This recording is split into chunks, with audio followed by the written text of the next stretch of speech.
2019年9月4日，我们最敬爱的上师迦杰詹杜古仁波切结束此生的法业而入寂灭。随后，我们按照藏传佛教的传统，于2019年9月29日举办了荼毗大典。荼毗大典结束后，在拆开荼毗塔的时候，我们一般弟子和一众高僧共同见证了仁波切留下的舍利。在我身旁的是一座高8尺的尊胜塔，意为胜利塔。在这座室内舍利塔里头，供奉着仁波切的舍利，它同时也是迦杰詹杜古仁波切舍利殿项目的第1阶段工程。目前我们正如火如荼进行第2阶段的工程。这座室内舍利塔中有仁波切的白舍利，也称如来增生舍利。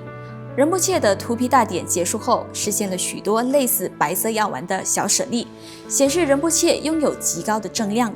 随后，我们也细心收集了仁波切的圣骨和骨灰、仁波切穿过的僧袍、仁波切的牙舍利、发舍利和甲舍利，也都悉数供在这座舍利塔中。舍利塔内除了供奉仁波切的各种舍利和甘露丸，里头也按照传统装满了佛像、仁波切的舍利茶茶、宝瓶、经咒卷、经书、各种传统草药和甘露丸。塔内还有一个关键的组成物，那就是命柱，藏语称之为 chok shin。命柱是一只砌上 om hom tram pri 种子字的白檀木，是整座舍利塔的中心物。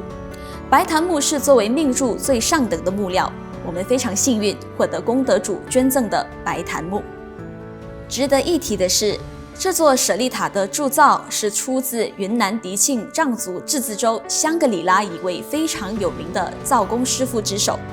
这些种种都使这座舍利塔极具加持，也使它更为殊胜，以至于前来朝拜这座舍利塔的每一个人都能获得无量且不可思议的功德。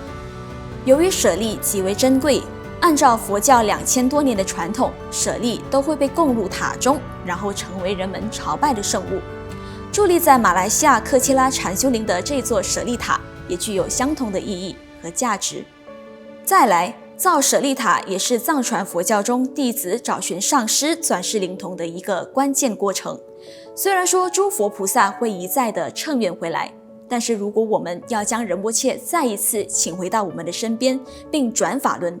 弟子和信众担起了关键的角色，因为我们必须为此造下善因，必须做好准备迎请仁波切回来。就好比我们也在日常课诵中念请佛住世、请转法轮的诵文之礼是一样的。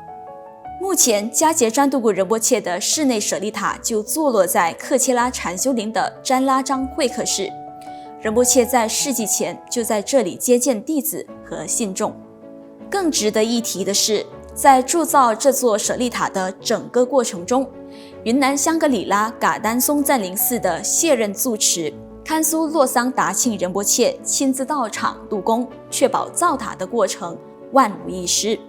除此之外，还有其他资深的僧人也都在整个过程中耐心地指导我们，因为他们都知道迦杰詹杜古仁波切生前为传承和法教所付出的心血和汗水，因此他们不辞劳苦地给予我们协助，是他们感谢仁波切为传承鞠躬尽瘁的一种表现。在这里，我们也要借这个机会感谢每一位大大小小的功德主的慷慨布施，感谢出力协助我们完成一项又一项工作和计划的每一位志工。当然，也要向一众高僧和僧团致上12分谢意，感恩他们在造塔的一路上所给予的指导、建议和帮助。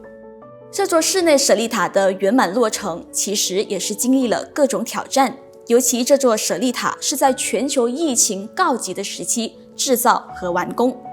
所幸的是，在上师迦杰詹杜古仁波切的加持下，我们还是如期圆满地完成了室内舍利塔的整个工程。为我们提供协助和指导的僧人们都说，这座室内舍利塔的落成其实算得上是一个壮举，因为参与造塔的所有弟子和信众当中，没有一个是藏族人。而这座舍利塔的圆满落成，其实就是仁波切的弟子与信众们同心协力，护持仁波切法业及格鲁清净传承的结果。